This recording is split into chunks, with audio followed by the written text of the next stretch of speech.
Lab start करते हैं।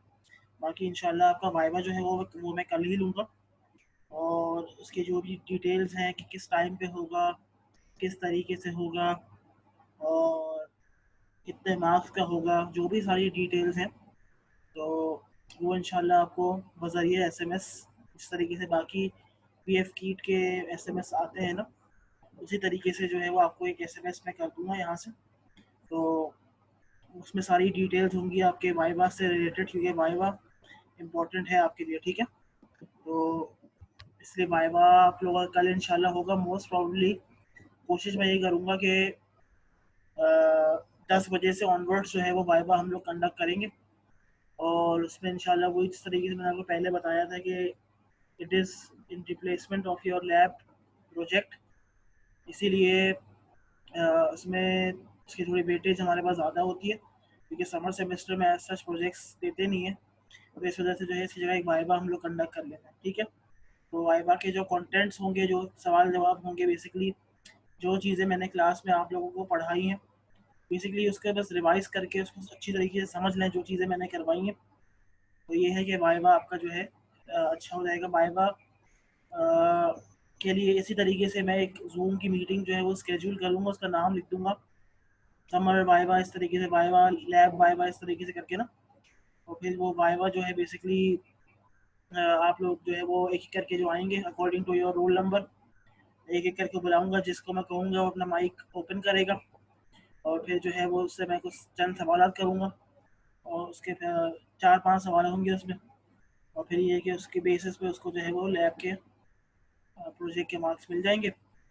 और फिर ये है कि आपके इंशाल्लाह ईद के तीसरे दिन तक, क्योंकि 3 अगस्त तक मुझे सेशनल्स आपके फाइनलाइज करने, नॉट फाइनल, सेशनल्स। और सेशनल्स के अंदर 2 चीज़ें होती हैं, लैब मैनुअल्स होते हैं और लैब का प्रोजेक्ट होता है। तो ये दोनों चीज़ें इंशाल्लाह फाइनलाइज होके, बाकी आप लोग अपनी तरफ से एक काम ये करेंगे कि आप लोग अपने लैब्स टाइमली सबमिट करवाते रहें, लैब मैनुअल्स। लैब मैनुअल की सबमिशन मैं ये चेक कर रहा हूँ कि काफ़ी लो है, क्योंकि जैसे अगर मैं बात करूँ कि 30 जुलाई लास्ट डेट है, तो 30 जुलाई लास्ट डेट के अकॉर्डिंगली मेरे पास सबमिशन अभी तक नहीं आई है। तो खैर ये है कि मैं इसको एक्सटेंड तो अपनी करूँगा, कि मैंने आपको ऑलरेडी कहा था कि 30 जुलाई जो है वो लास्ट डेट है।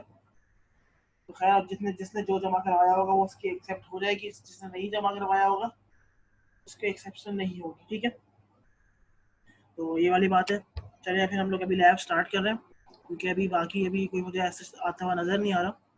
तो बस ये कि मैं आज की लैब भी कोई ऐसा मुश्किल नहीं है, जैसे प्रीवियस लैब थी वैसे ही आज की भी लैब है, ठीक है।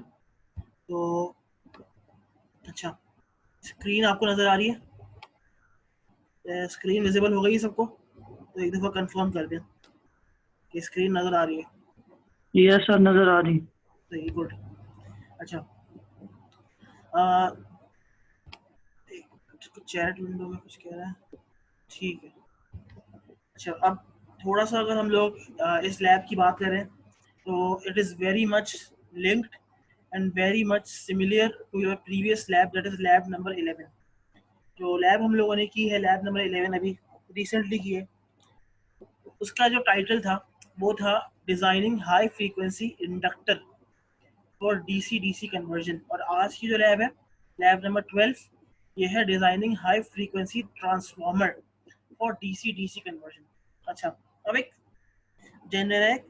जनरलाइज सवाल है मुझे मेरा आप लोगों से, कि इंडक्टर में और ट्रांसफार्मर में क्या फ़र्क होता है? एक इंडक्टर की मैंने बात की और हमने इंडक्टर की डिज़ाइनिंग देखी। So what is the difference between an inductor and a transformer? Transformers आप लोग अपनी लैब, इलेक्ट्रिकल मशीन्स की लैब में बखूबी पढ़ चुके हैं, इसीलिए ये सवाल मैं आप लोगों से कर रहा हूँ कि व्हाट डू यू अंडरस्टैंड कि इन दोनों में क्या डिफरेंस है?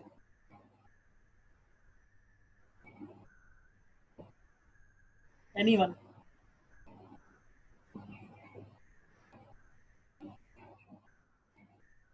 मैं बात कर रहा हूँ कि मैंने हाई फ्रीक्वेंसी इंडक्टर डिज़ाइन करवा लिया, बट उसके फ़ौरन बाद ही मैंने हाई फ्रीक्वेंसी ट्रांसफार्मर की बात की। So what is the difference between high frequency, या नहीं sorry, what is the difference between an inductor and a transformer?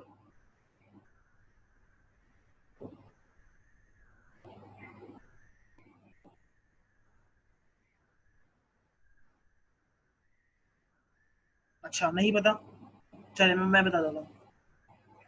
देखिए बहुत गौर से सुने, इंडक्टर और ट्रांसफार्मर में फर्क ये है कि मेरे पास ट्रांसफार्मर के अंदर ना दो कॉइल्स होते हैं, एक होता है प्राइमरी कॉइल और एक होता है मेरे पास सेकेंडरी कॉइल, और वो दोनों कॉइल्स आपस में मैग्नेटिकली या मैग्नेटिकली कपल होते हैं वाया सर्टन कोर। अगर मैं लो फ्रीक्वेंसी एप्लीकेशंस की बात कर रहा हूँ तो द मोस्ट कॉमनली एक्सेप्टेड या most commonly use core is a soft iron core. Whereas जब मैं एक हाई फ्रीक्वेंसी एप्लीकेशन की बात कर रहा हूँ तो ये मैंने आपको बताया था कि हाई फ्रीक्वेंसी के लिए जो कोर आप लोग यूज करते हैं that is not a soft iron core. क्यों? क्योंकि सॉफ्ट आयरन कोर जो होता है ना वो हाई फ्रीक्वेंसी एप्लीकेशन के लिए नहीं बना हुआ। अगर आपने हाई फ्रीक्वेंसी एप्लीकेशन पे कर दी, हाई फ्रीक्वेंसी की कोई वेव इस पर डाल दी, तो होगा ये कि सॉफ्ट आयरन का जो कोर है वो शॉर्ट हो जाएगा। सही है? तो उस चीज को बचाने के लिए हम लोग ये करते हैं कि जब मैं हाई फ्रीक्वेंसी एप्लीकेशंस की बात कर रहा हूँ तो वहां पर हम लोग फेराइट कोर की बात करें। ठीक है जी। तो हमने देखा कि मेरे पास जो ट्रांसफार्मर होता है, ट्रांसफार्मर के अंदर भैया दो आपके पास कॉइल्स होते हैं। एक मेरे पास प्राइमरी कॉइल होता है और दूसरा जो है मेरे पास वो मेरा सेकेंडरी कॉइल होता है। हालांकि अगर मैं इंडक्टर की बात करूं तो इंडक्टर में मेरे पास भाई एक ही कॉइल है, ना प्राइमरी है ना सेकेंडरी है, सिर्फ एक ही मेरे पास कॉइल होता है। तो this is your very basic difference between an inductor and a transformer. Transformer के अंदर आपके पास दो कॉइल्स होते हैं और दोनों कॉइल्स आपस में इलेक्ट्रोमैग्नेटिकली कपल्ड होते हैं। हालांकि अगर मैं बात करूं इंडक्टर की तो इंडक्टर के अंदर मेरे पास कोई प्राइमरी या सेकेंडरी का कॉन्सेप्ट नहीं होता, उसके अंदर एक ही कॉइल होता है। सही है? So this is your basic difference between an inductor and a transformer. ठीक है जी। अब इस लैब का टाइटल है designing of high frequency transformer. अच्छा थोड़ा सा ट्रांसफार्मर की अगर हम कंस्ट्रक्शन की बात करें तो जैसे मैं आपको यहाँ से गूगल भी करा देता हूँ कि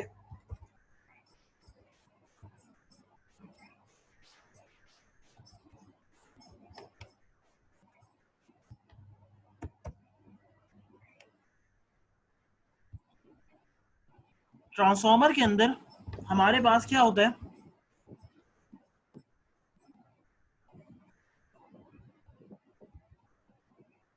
ठीक है, ये देखें, ये मेरे पास प्राइमरी कॉइल है, ये मेरे पास सेकेंडरी कॉइल है। प्राइमरी कॉइल और सेकेंडरी कॉइल में क्या फर्क होता है? प्राइमरी कॉइल बेसिकली वो कॉइल होती है जहां पर आपकी वोल्टेज की सोर्स या जो भी आपकी इनपुट है आपने वो लगाया हुआ होता है।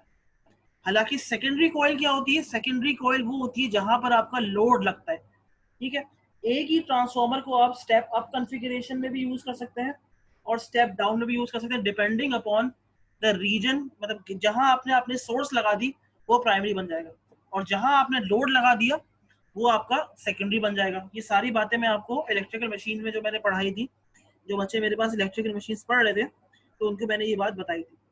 इसके अलावा ये दोनों कॉइल्स आपस में मैग्नेटिकली कपल्ड किसके जरिए? एक कोर के जरिए।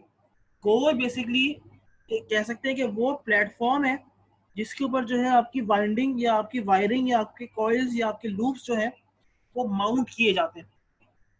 आ रही बात समझ? तो ये आपका कोर हो गया सॉफ्ट। ये बेसिकली अगर लो फ्रीक्वेंसी एप्लीकेशंस की बात करें तो soft iron core is widely preferred. जबकि मैं अगर बात करूं हाई फ्रीक्वेंसी एप्लीकेशन की, so in that case I never use a soft iron core. मैं यहाँ पर जो है एक फेराइट कोर यूज कर रहा होता है। ठीक है जी।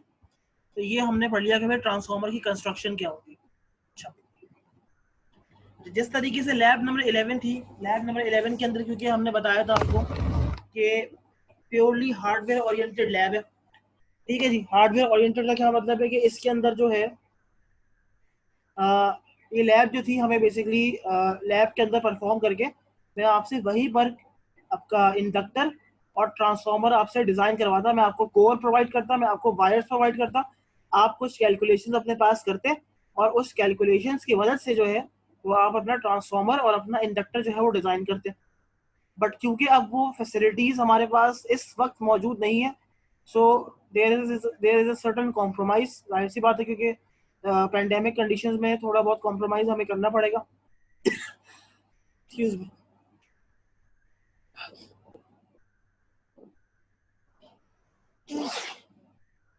बट हमने अपनी सर्किट्स वाली लैब पे कोई कॉम्प्रोमाइज़ नहीं किया।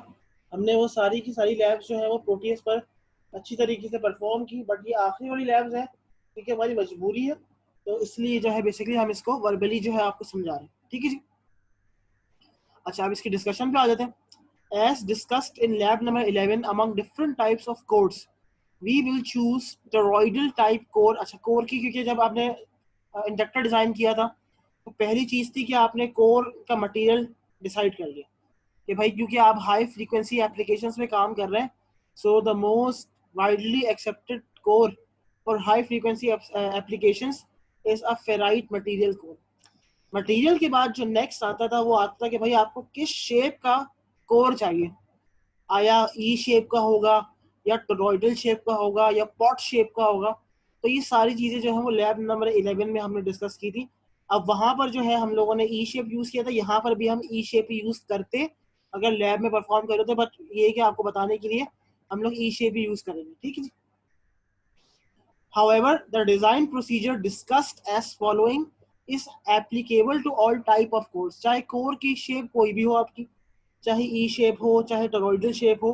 The process of designing the transformer, designing से क्या मुराद है?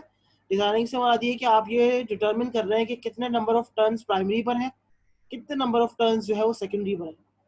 ठीक है, ट्रांसफॉर्मर के अंदर यही चाहिए होता है ना। देखें, इंडक्टर में और ट्रांसफार्मर में क्या फर्क है? आपने बेसिकली नंबर ऑफ टर्न्स ही बताने कि एक वायर को कितनी बार आपने कोर पर घुमाना है। जितनी बार घुमाएंगे उतनी ही मैग्नेटिक फ्लक्स स्ट्रांग होता जाएगा। ऐसा ही है। ठीक है जी।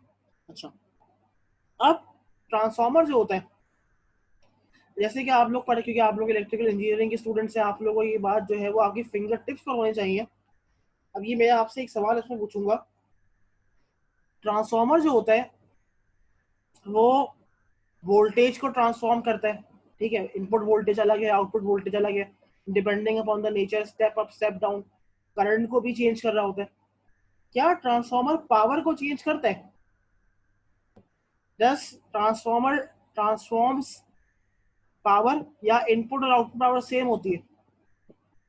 इसका जवाब मुझे कौन देगा? अगर मैं बात कर रहा हूँ ट्रांसफॉर्मर की, तो ट्रांसफॉर्मर की एफिशिएंसी क्या होती है? एनीवन? अभी जो लॉसेस होते हैं ट्रांसफॉर्मर के उसको हम कंसिडर करें नेग्लिजिबल है।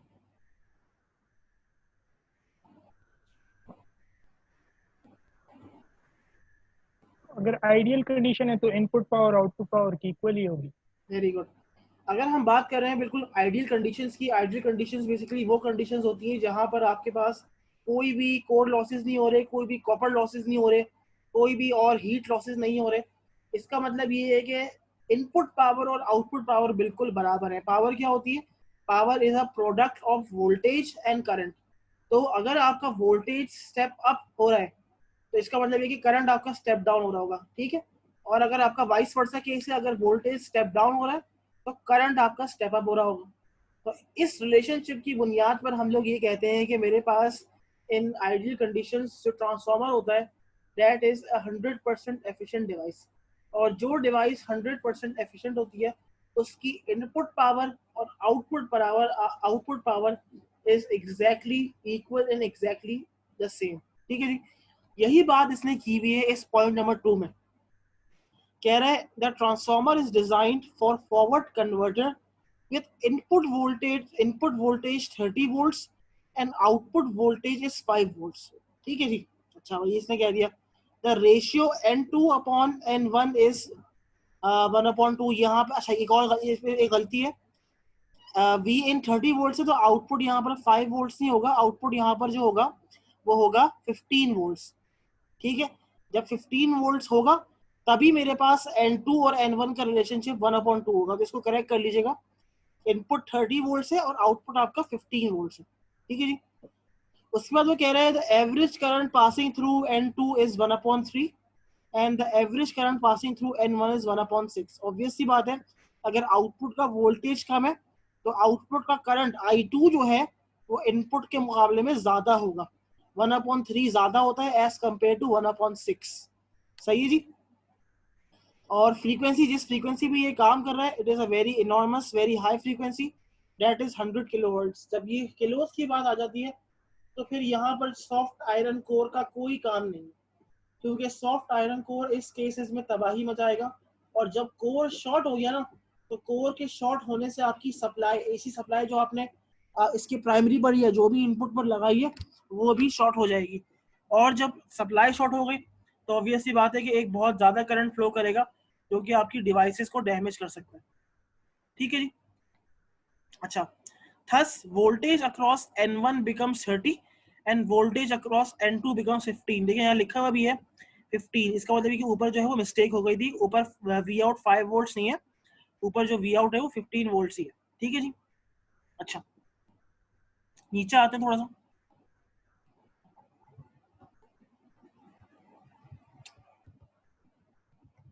अच्छा, अब डिटरमिन द कोर एरिया। अब कोर एरिया का जो प्रोडक्ट होता है, जैसे आपने पहले लैब नंबर 11 में भी देखा था कि वहां पर भी जो है आपने कोर एरिया का प्रोडक्ट एपी निकाला था, जो कि AC मल्टीप्लाई बाय AW, जहां पर AW जो था मेरे पास विंडो एरिया था और AC मेरे पास कोर का क्रॉस सेक्शनल एरिया था।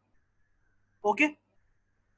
अच्छा, इसके बाद इसने AP की एक एक्सप्रेशन दी हुई है जो कि है V1 multiply by I1 RMS divided by 2 times multiply by KW multiply by J max multiply by beta max into FS। ठीक है जी। अभी पैरामीटर्स क्या क्या है वो हम देख लेते हैं। KW जो है मेरे पास विंडो फैक्टर कह रहा है, ये दैट इज 0.35, एक कांस्टेंट है, इसको इसने कह दिया विंडो फैक्टर। J मैक्स मेरे पास करंट डेंसिटी। करंट डेंसिटी क्या होती है? करंट डेंसिटी का मतलब ये होता है कि पर मीटर स्क्वायर जो है ना, वो वायर कितना करंट जो है वो बर्दाश्त कर सकता है। That is called the current density of wire and it is denoted by J max, जो कि बराबर है 3 एम्पेयर्स पर मिलीमीटर स्क्वायर। उसके बाद मेरे पास flux density, magnetic flux density को हम लोग शो करते हैं बीटा मैक्स से, ये मतलब मैक्सिमम है, ये कितनी आ रही है 0.2 टेस्ला। टेस्ला इसका यूनिट्स होता है। ठीक है जी। तो इसने ये सारी वैल्यूज जो है, और एफएस कितनी रखी है? एफएस रखा है 100 किलो हर्ट्ज, V1 जो है वो 30 वोल्ट रखा है और I1 के RMS से निकाला होगा। ठीक है। तो इस सब वैल्यूज को इसने अपनी इक्वेशन में पुट किया, तो मेरे पास यहाँ पर AP की जो वैल्यू आ रही है वो आ रही है 119 mm की रेस mm की पावर 4। ठीक है जी। अच्छा, अब वो कह रहा है measure the cross sectional area AC and window area AW of the given toroidal core. इसने टॉरॉइडल कोर यूज किया है, हम लोग यूज कर रहे थे अपना E कोर। तो E कोर अगर आपको याद हो तो मैंने आपको बताया था कि अगर आपको ये देखें, ये मैं लैब नंबर 11 में चला गया, this is your AW purple one and AC is your core area. Area निकालने के लिए आपको दो चीजें चाहिए होती हैं, लेंथ और ब्रेथ। लेंथ और ब्रेथ निकालने के लिए हम लोग यूज करते हैं वर्नियर कैलिपर। तो क्योंकि अभी हम लैब में नहीं है, कुछ भी नहीं है हमारे हाथ में, so we'll just move on. हमें एक कॉन्सेप्ट पता है कि अगर आपको कोर का AW और AC निकालना है, then you need to have a vernier caliper to measure the lengths. ठीक है जी। स्केल से नहीं कर सकते ये काम, क्योंकि स्केल से एक्यूरेट नहीं आता। तो ये हमने कर लिया। उसके बाद यहाँ पर हमने जो है मेजर द आउटर डायमीटर, क्योंकि इसने टॉरॉइडल को यूज किया तो इसने उसकी बात की हुई है। ठीक है जी। 0.9 पे मैं आ रहा हूँ। कैलकुलेट AP है AW इंटू AC। इसके बाद इसने क्योंकि AP कैलकुलेट कर लिया, AW भी कैलकुलेट कर लिया और AC भी कैलकुलेट कर लिया यूजिंग दीज फॉर्मूलाज। ठीक है। To calculate the number of turns. अब बात आ गई नंबर ऑफ टर्न्स की। नंबर ऑफ टर्न्स का मतलब ये है कि प्राइमरी कॉइल में कितने टर्न होने वाले हैं और सेकेंडरी कॉइल में कितने टर्न होने वाले हैं। उसके लिए आप पहले निकालेंगे N1। N1 कैसे निकालेंगे? V1/4 multiply by beta max into AC into FS। और क्योंकि आपका इनपुट वोल्टेज और आउटपुट वोल्टेज का रिलेशनशिप आधे का है, इसका मतलब ये है कि आउटपुट टर्न जो है वो इनपुट की आधी होंगी। तो यहाँ से आपने N1 निकाला और आपने ये कह दिया कि N2 जो है वो N1 के आधे है। ओके जी। इसके अलावा आपने cross section area of the wire निकाल लिया यहाँ से, और फिर प्राइमरी वाइंडिंग के लिए और सेकेंडरी वाइंडिंग के लिए अलग अलग करके निकाल लिया। इसका मतलब ये है कि प्राइमरी वाइंडिंग और सेकेंडरी वाइंडिंग में जो वायर यूज हो रहे होंगे ना, वो डिफरेंट एरिया के होंगे, क्योंकि जहां पर करंट ज्यादा होगा वहां पर एरिया की रिक्वायरमेंट ज्यादा है, क्योंकि हम ये चाहते हैं कि जहां पे करंट ज्यादा हो वहां पर एरिया ज्यादा हो, ताकि करंट आराम से गुजर सके। और जहां पर मेरे पास अभी देखिए ये बात यहाँ पर वेरीफाई भी कर रही है, क्योंकि देखिए मेरे पास इनपुट पर वोल्टेज ज्यादा था और आउटपुट में वोल्टेज कम था। तो अच्छा, जहां आउटपुट में वोल्टेज कम है ना, बट आउटपुट में वोल्टेज कम है बट करंट ज्यादा है, तो उस करंट ज्यादा को कैटर करने के लिए मैंने यहाँ पर एरिया को ज्यादा रखा है। क्यों? ताकि मेरे पास करंट डेंसिटी को बर्दाश्त कर सके। और जहां पर वोल्टेज ज्यादा था वहां पर मेरे पास करंट कम होता है, तो करंट कम है, तो इन दोनों एरियाज में डिफरेंस देखें, ये है 0.055, ये है 0.12, इन दोनों के दरमियान अच्छा खासा फर्क आ रहा है। दिस मीन्स कि ये बातें यहाँ से वेरीफाई हो रही हैं कि करंट डेंसिटी को कैटर करने के लिए आपने वायर की एरिया को भी कंसिडर किया हुआ है। ओके जी। अच्छा, अब यहाँ पर आपने डिजाइनिंग वगैरह कर ली, उसके बाद आप लैब की एक्सरसाइज पर आते हैं, अगर आप लैब के अंदर होते हैं, बट इसमें लिखा हुआ क्या है हम वो पढ़ लेते हैं। कनेक्ट द फंक्शन जनरेटर, आपने ट्रांसफार्मर एक दफा डिजाइन कर लिया। इस लैब की खसूसियत और इस लैब का मजा जब ही आता है जब ट्रांसफार्मर जो है ना बच्चे अपने हाथ से जो है ना वो लैब में डिजाइन करते हैं। इंशाल्लाह मेरी कोशिश ही होगी कि नेक्स्ट सेमेस्टर जो है मेरे पास वापस पावर इलेक्ट्रॉनिक्स आया है, बट नेक्स्ट सेमेस्टर इंशाल्लाह, क्योंकि होपफुली चांसेस ये हैं कि यूनिवर्सिटीज ओपन हो जाएंगी, तो जब ये लैब मैं अपने रेगुलर सेमेस्टर में करवा रहा हूँ ना, तो इंशाल्लाह उस वक्त मैं आपको वहाँ पर एक दफ़ा बुला के, अगर आप लोग के पास टाइम हो तो आप लोग थोड़ा सा टाइम निकाल के आइएगा, और फिर मैं आपको वहाँ पर डेमो दिखाऊंगा कि किस तरीके से ये हमने यहाँ पर डिज़ाइन करवा दी। तो आप लोग आएंगे तो इट इज़ इनकरेज कि आप लोग आएँ और आप लोग एक दफ़ा लाजमी देखिएगा, ठीक है।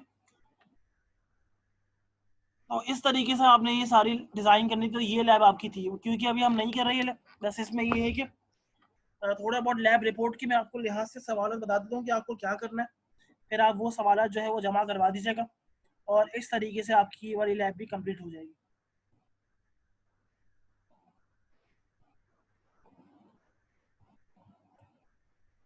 एक minute.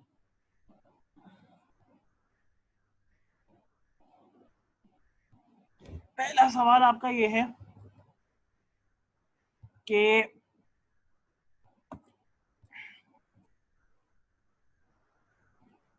explain the difference between a transformer and an inductor। ये बहुत आसान है, मैं बता चुका हूँ आपको। क्वेश्चन 2 है आपका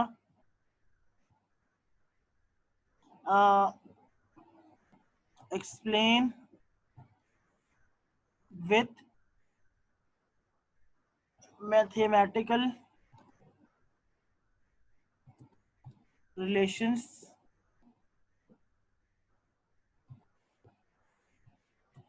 the power relationship between a primary and secondary coil। ठीक है जी। क्वेश्चन 3 आपका है कि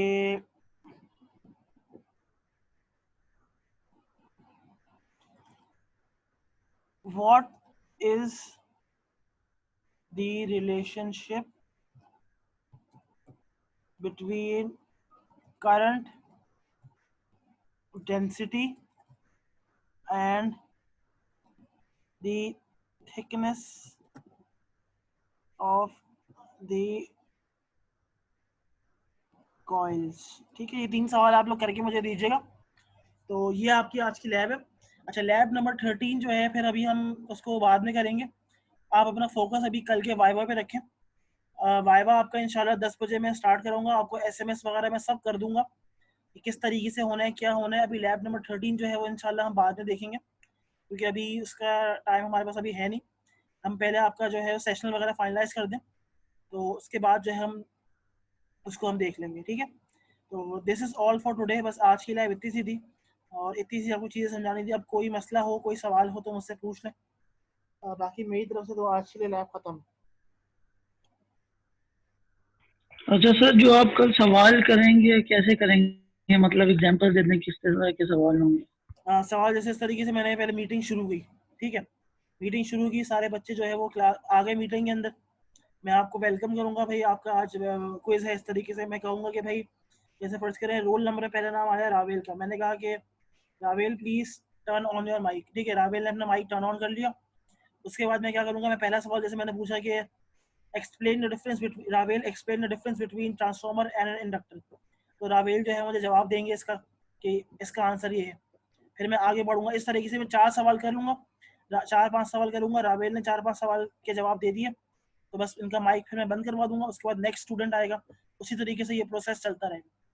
और मीटिंग जो है वो रिकॉर्ड हो रही होगी, ताकि कोई बच्चा अगर कोई चीज़ कहे कि सर आपने मुझे कम मार्क्स दिए हैं या कोई मसला हो रहा है, तो वो रिकॉर्डेड आपके पास होगा, ताकि कोई भी आपको क्लेम करना है तो आप वो चीज़ मुझे बाद में क्लेम कर सके कि सर आप, मैंने ये सवाल का जवाब सही दिया था, इसके बावजूद आपने मुझे नंबर सही नहीं दिया है, क्या है। तो वो रिकॉर्डिंग भी जो वाइवा की होगी वो अवेलेबल कर दूंगा, ताकि आप लोग जो है जो मसला हो उसमें आप लोग फिर एक ही पूछ सकें, ठीक है। ओके। ठीक है, बाकी ये कि आपने लैब मैनुअल्स टाइमली सबमिट करवाएं, क्योंकि मुझे अभी ये लग रहा है कि ईद के दिन ही बैठ के मैं चेक करूँगा, क्योंकि अभी काफ़ी बिजी चल रहे हैं। तो बस ये है कि अभी फ्राइडे फ्राइडे को भी चेक करूँगा, और बाकी ये है कि ईद के दिन बैठ के सारा चेक कर वगैरह करके फिर आपके नंबर भी फाइनलाइज हो जाएंगे इंशाल्लाह, और आपके सेशनल वगैरह जो है तो फाइनलाइज हो जाएंगे। लैब फाइनल इंशाल्लाह नेक्स्ट वीक होगा, उसकी भी डेट और वो बता दूंगा, और इंशाल्लाह वो भी LMS पे ही हम लोग कंडक्ट करेंगे। तो ये है, ठीक है जी। बाकी अटेंडेंस आप तीनों की मैं लगा दूंगा, बाकी आज कोई आया नहीं है, तो बस ये है कि आज के लिए इतना ही रखते हैं, ठीक है, चलें, ओके, अल्लाह हाफिज़। अल्लाह हाफ़िज़। अल्लाह हाफिज़। ओके।